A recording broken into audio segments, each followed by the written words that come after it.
Matt Shaw, payroll, and more. Let's go.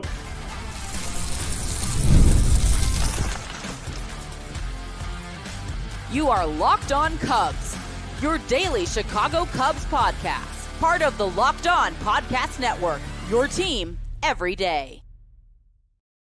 You are Locked On Cubs, part of the Locked On Podcast Network, your team every day. Alongside Sam Olber, I'm Matt Cozy. Sam and I are lifelong fans, taking our passion into discussion with you on all things Cubs. Thank you for being part of the show and making us your first listen today. The best way you can help us grow the show is to listen every day, like the video, and comment anything below. Today's episode is presented by our great partners at FanDuel. The NFL playoffs are almost here, but it's not too late to get in on the regular season action with FanDuel, because right now new customers can finish the season strong with $250 in bonus bets if your first $5 bet wins. Visit FanDuel.com to get started. Matt Shaw is the Cubs' top prospect and the 22nd best prospect in all of baseball, and he is currently the leading candidate to play third base for the Cubs in 2025. Last year, between AA and AAA, Shaw slashed 284, 379, 48 with 21 home runs, then played for Team USA last month in the Premier 12 tournament and hit .412 there, while looking pretty good at third base. Sam, there's a lot to dig into here, but I think Matt Shaw is going to be a big factor for the Cubs in 25. Merry Christmas, man. Merry Christmas. I hope you had a nice time. Good Christmas gift, right? It's a really nice hat. Shout out to my in-laws. I spent Hanukkah with my mom. We Cubs. went and saw the movie Wicked. That's right. How was it? Yeah, it was good. It was fine. Yeah, I think it could have been about 20 minutes shorter. Yeah, maybe even 30.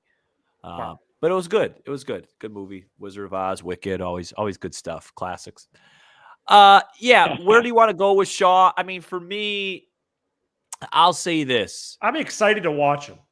I think that when you and nothing gets people more excited coming out of a holiday than talking about projections and outperforming projections. Correct. Like Jed loves to do. And I just think Matt Shaw might be the best candidate on this club to outperform projections, because you have to think about, okay, he's never played before, and I think it would be unfair to expect anything more than like a 750, 760 OPS. Maybe he starts out a little slow defensively, especially if he's playing a position he's not as comfortable with, like third base. And, I talked about this on one of the solo shows a while ago. Chris Bryant, when he came out, as a rookie, and Matt Shaw isn't Chris Bryant, he won Rookie of the Year and had an OPS in the mid 800s. And this is a guy where if the Cubs are looking for, and, Kyle Tucker's one of those players now, if he just meets his projections, he's good because he's just a really talented player. But I think Matt Shaw is one of those guys where I'm excited to watch him. I think he's got a really bright future here. But in terms of winning a division and winning 90 games in 2025, he might be one of your best bets, where you look up around August 1st and the Cubs are 6-7 up and you go, why? Well, it's like, well, we have the clear Rookie of the Year. He's got an 841 OPS. He's played really good defense. He's got, he's on pace for 25, 26, 27 homers, kind of like that kid in San Diego last year. Jackson Merrill. Yeah. So that is, he has the ability to do that. I think it's unfair to expect him to do that, but I think it's fair to hope that that's the case. Well, let's listen to this quick cut. This is Jed Hoyer after his press conference early last week, Sam. Walked across the street to the Marquee building. Here's Hoyer with Cole Wright on Matt Shaw. Yeah, and I don't know if you were familiar with this or not, but Matt Shaw, his middle name is Depth. How good can he be at potentially second base or third base for this team? Yeah, I mean, very similar to Pete last year. I think he's really played well in the minor leagues. At some point, you just got to give a player like that some runway. So he's gonna have to earn a spot on the team, but I do think he's not far away. Played great this season in AA and AAA. Played very well in the P12 after the season, and so he's banging on the door. He has to earn it. But at the same time, I do think it's important, as you got to break in young players, and it's not always a perfectly straight line when you do it. but you got to commit to them and allow them the freedom to go play. I see Shaw at third, Sam. I could see him at second if Nico Horner gets traded, but as we noted on previous episodes, and even reported by Ken Rosenthal in the aftermath of the Kyle Tucker trade, the Cubs are likely going to keep Horner. With that said, Shaw might need to open the season there if Horner isn't ready because of his surgery in October. He did undergo surgery to his throwing arm. So maybe he's not ready for March 18th and 19th or whatever it is. But Shaw projects, as you say, coming out of the post-Christmas framing here, Fangraphs projects him with a slash line of 247, 320, 402 with 16 homers, WRC plus of 106. And he is the unanimous Cubs top guy right now. And I see at this point, I don't see how he doesn't open the season with the team. I just don't. Yeah, I mean Shaw's going to be on the opening day roster, but to me the fascinating thing, because I didn't know that, say those projections you said 240, slug of 402. What was the on base? 320. So they're is exactly low. right. It's a low projection. So they're projecting him to be basically a 720 OPS guy. And again, they have to do that, and that's fair. But I really believe, I would not be shocked if in August he was 100 points better than that. That's what I think of his offense, and that's where Jed goes with outperforming projections. I think with his press conference, all the things that he said, when you're talking about guys, the best guys to outperform projections offensively this year. Again, Tucker, we're just hoping he's Kyle Tucker and he just plays 145 games with Kyle Tucker. We're good. I think PCA's up there because I think he could outperform. And I think Shaw, I think those are the two guys. Hap is what he is. Could say take a step forward, yes, but he is what he is at this point, most likely. Dansby maybe could take, he needs to take a step forward. Nico needs to be better than last year. But I really think one of the best candidates to just say, whoa, we did not see that coming is Matt Shaw. Absolutely. And I do think it is similar to PCA down the stretch last year. And I think it's PCA, Shaw, and Michael Busch that under the contract control that they have, guys who are not homegrown because Busch and PCA are from other orgs, but have started to grow up here, especially PCA. Those three guys, and maybe you even squeeze Amaya in there. What can the Cubs get from that trio? Possibly foursome if you include Amaya. In their early days, and I am looking forward to it. I'm especially looking forward to Shaw in the majors. With all this being said, we've pointed out the Cubs need to sign a veteran who could play third, also capable at short and second.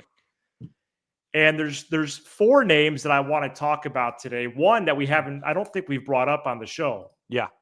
Or on other shows we've been on recently. We've been on Cubs on Tap and the Setup Man. So Josh Rojas we've talked about. Paul DeYoung we've talked about. Yoan Moncada has also been mentioned, correct? Yes. What about former Colorado Rocky Brendan Rodgers? Okay. Okay, right-handed stick. Played third base last year for the Rockies. Could be a candidate who, yes, was inflated because of Coors, but doesn't have too much of a come back to earth moment. He can get some frames in at third. He can move around to spell Horner, to spell Swanson. Shoot, maybe he puts the first baseman's glove on and spells Busch a little bit from the right side. So I think that could be a guy that I see the Cubs pursuing now. 818 OPS last year versus left-handed left-handed pitchers, which is going to be a need for the Cubs. I don't recall him as a third baseman, but of course, here's the concern, Matthew. Yes. Whenever you dabble with a Coors Field guy at home last year, here's where his numbers. He batted 328 with a 386 on base and an 888 OPS. On the road, he batted 214 with a 571 OPS. Yeah. So basically at home, he was one of the top 10, 15 hitters in the game. And on the road, he was one of the worst. That Yeah, you're part. right. He played almost exclusively second last year. My fault. Yeah. So, that name probably doesn't excite me a whole lot. But I think that a lot of We have a these, lot of time right now. I'm just whiteboarding a lot of names. but I think I don't think those names really excite a lot of people. They're going to have to get one of them. Right. And, this isn't a name we're gonna throw a live stream for necessarily. and here's the thing, we talked about, we'll probably have to do a stream, but Moncada, we're not doing a live stream for Paul DeYoung. Sorry. yeah. Although he's a local product, Antioch and then Illinois State. Well, and Moncada is interesting as well, because I thought his appeal was that he was a switch hitter, but he can't hit left-handed pitching from the right side. I really think the Cubs need a right-handed utility bat, because Michael Busch is not an everyday first baseman, every single day versus lefties. He's going to need to get spelled. And then when you look at their lineup, Kyle Tucker is a lefty. Ian Happ is not the same hitter from the right side as the left side, albeit he improved. PCA, true lefty, doesn't really hit lefties really well. We just talked about Busch. So, I think there needs to be one more kind of right-handed, lefty, a guy that can hammer lefties in that lineup. So, Moncada doesn't fit it. Rogers does, but you get concerned about Chorus. And Rojas is a lefty. Well, and for whatever reason, lefties have been cited as who the Cubs are going to target, but I really think that they could target more so someone right-handed who could play first, like a Connor Joe. Yeah. And then they do like a Gage Workman thing at the other spots, or Mastro or Luis Vasquez. Well, and they could, because Connor Joe's going to cost money. Well, and they could technically do both. They could get a backup, and they could get a guy, and I did see that. A lot of people were talking about, lefties, and it's like, all right, well, I guess, because Horner, Swanson, and Shaw, and then you have two right-handed catchers, so, maybe it's a little bit of both. None of these names are really going to excite a whole lot of people. No. The best path forward is for Matt Shaw to take it and run with it. It is. And I'm excited to see him hopefully do that. The reliever market, by the way, still very slow. Really slow. Starting pitching, we'll see. Next week, I'd like to do an episode on the trio of olds, Scherzer, Verlander, and Morton, especially the first two names, because it sounds like Morton is just going to do Braves, Rays, or Marlins, being where he lives, is what I read this morning.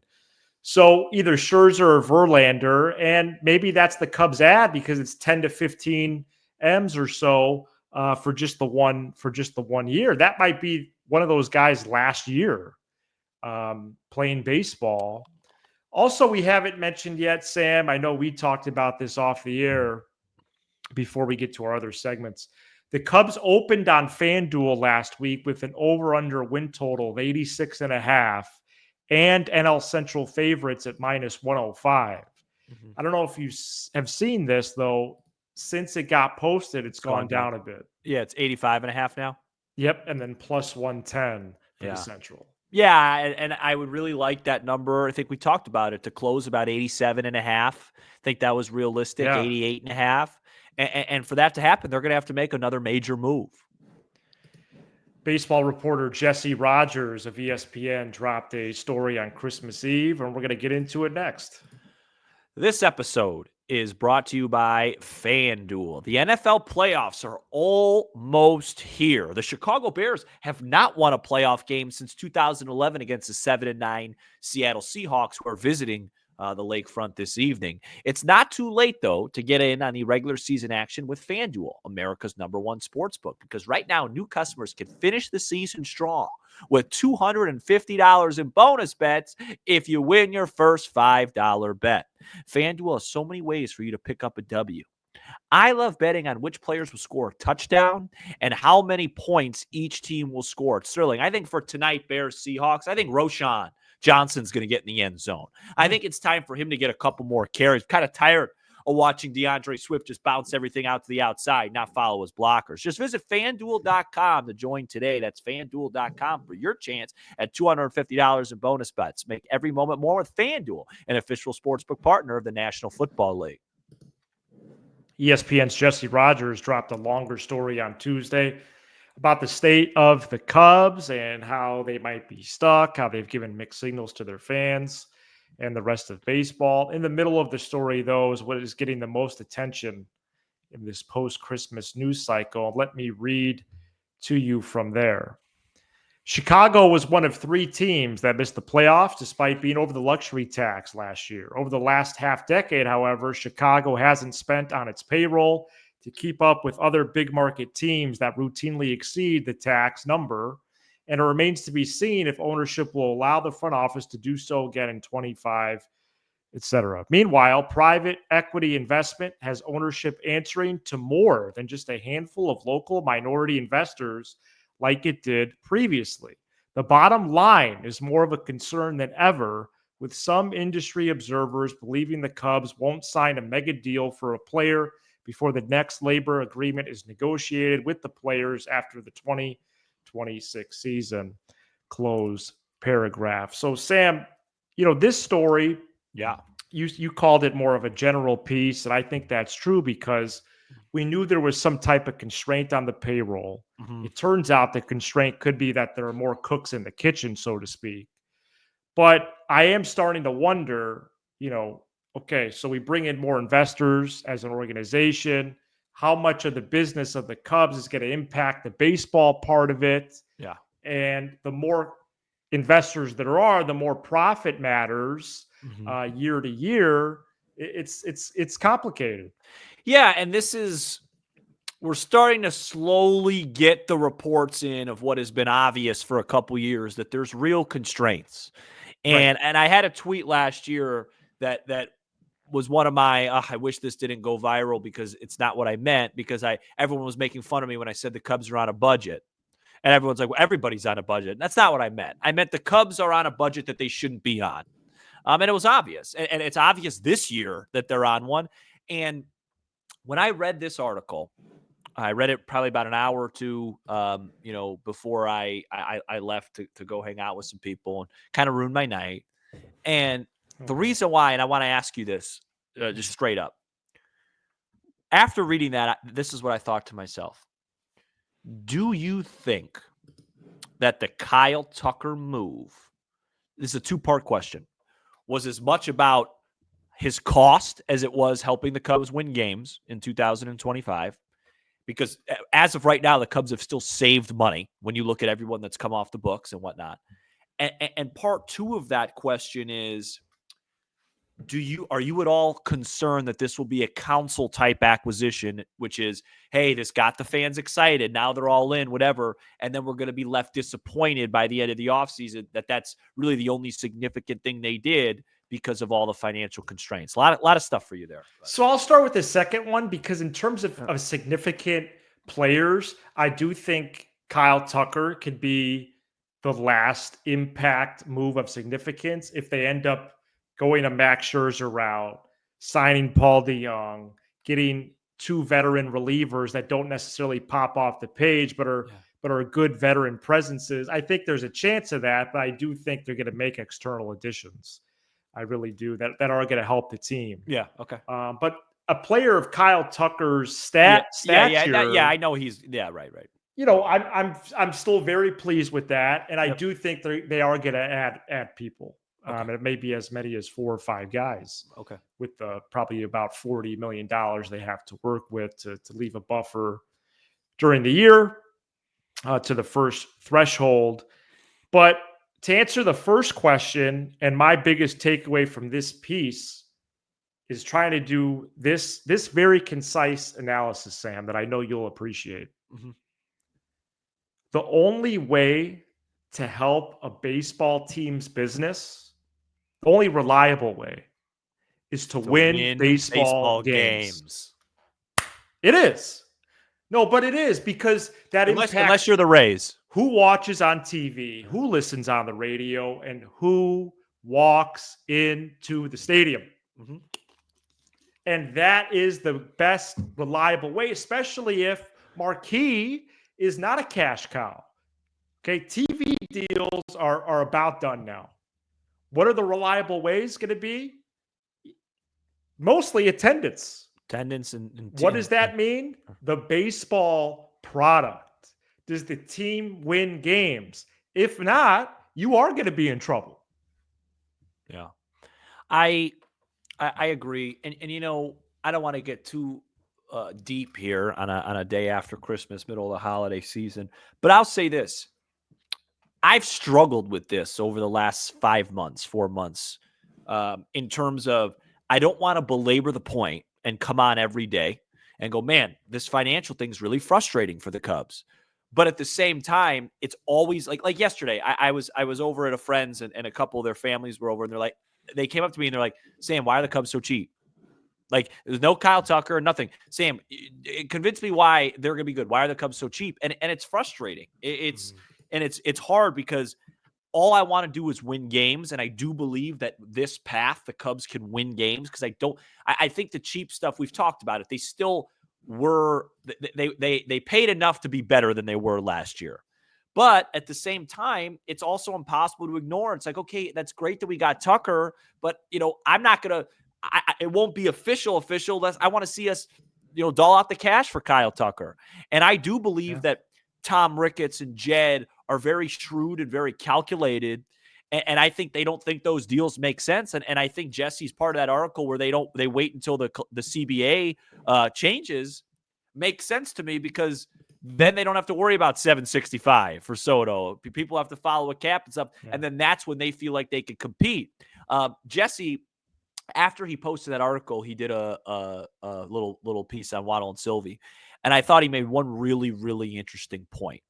He said, and I'm not quoting, I'm paraphrasing. He said the Sox are still operating like it's 2005 or like the 90s even, I think he said, in terms of their payroll. The Cubs are better, but they're still operating like it's 2015 or 16. Like in 2016, I think they were second in payroll, and they've kind of just stayed there. They haven't grown with the league, but that, in the long term with that, it might not be the worst thing in the world if this CBA does change, but it's frustrating as a fan because we see the stadium packed. I think they were 5th or 6th in attendance last year. We see what's going around the stadium, and, you wish it could be more, and it is hard. Like, full transparency, it's hard to balance talking about the team, what we have here, and also realizing that, we shouldn't be sitting here going, well, we got 40 more million. It shouldn't be the case. Yeah, because big dollars went to Lester, Hayward, Darvish, then medium dollars to a lot of players. Zobrist, but that Montero. That was 7 to 11 years ago. And I think Chapman came on with some money at the deadline. Yeah. That was significant. I think they were 2nd or 3rd, something like that. And I think they were pretty high in 18 or 19. Whenever the Darvish deal really kicked in, they were high. But they've moved down. Instead of top 5, they've been top 10 for a while, which is fine. I don't really care about the final number, Matt. I don't like that there are guys right now that we could get, because and the 765 for Soto, fine. But I don't like that. It's like, oh, well, we can't do that. We only got 40 million left. It's like, come on. Right, because we are doing math problems all the time. Why does the first tax threshold have to be such an aggressive building block barrier? And, oh, by the way, last year you went over it anyway. Right, even earlier this episode, it's hard to see them signing Connor Joe and Josh Rojas and 2 relievers and a starter. Yeah, it's right. I mean, if let's say they got Buehler for 21 million, that's over half that they have left to spend. They'd have 19 left. 19 left if we're doing they need 10 million to add a guy. It's just, and the Tucker thing, as awesome as it was, it also made sense cost wise. You basically swapped out 33 million with Paredes and Bellinger and brought in a superstar that's only making 16, 17 or whatever it's going to be in arbitration. So. I'd like to see him spend more, but I also just want to see him win. So we're caught between a rock and a hard place. One player who doesn't cost a lot of money and would have a tremendous impact on the team is Roki Sasaki. Let's update on him next. Today's episode is brought to you by Game Time. Whether it's a Cubs game, comedy show, or a concert, I love going to live events. Now, Game Time has a new feature called Game Time Picks that makes getting tickets for your favorite live events even easier. Game Time Picks filters out the fluff to show you only incredible deals on great seats, so you don't have to waste time searching through thousands of tickets. With killer last-minute deals, all in prices, views from your seat, and their lowest price guarantee, Game Time takes the guesswork out of buying MLB tickets. The experience of searching for and then buying tickets on Game Time is simple. Plus, Game Time is the only ticketing app that gives you complete peace of mind with your purchase. See the view from your seat before you buy, so you know exactly what to expect when you arrive. Download the Game Time app, create an account, and use code LOCKEDONMLB for $20 off your first purchase. Terms do apply. Again, create an account and redeem code LOCKEDONMLB for $20 off. Download the Game Time app today. What time is it? Game time. Bruce Levine reported last Friday that the Cubs held an in-person meeting with Roki Sasaki and his team out in Los Angeles. Levine followed that up on Monday that the Cubs weren't happy that the meeting leaked out to the public, but nevertheless, again, you could make it's exciting that they met with him in person. First of all, they did that pitch in person beyond just the slideshows that all 30 teams sent. And again, you can make a case that no teams are counting on him signing with them. And due to that, all offseason planning, all the offseason moves are happening 100% independent of what Roki decides to do,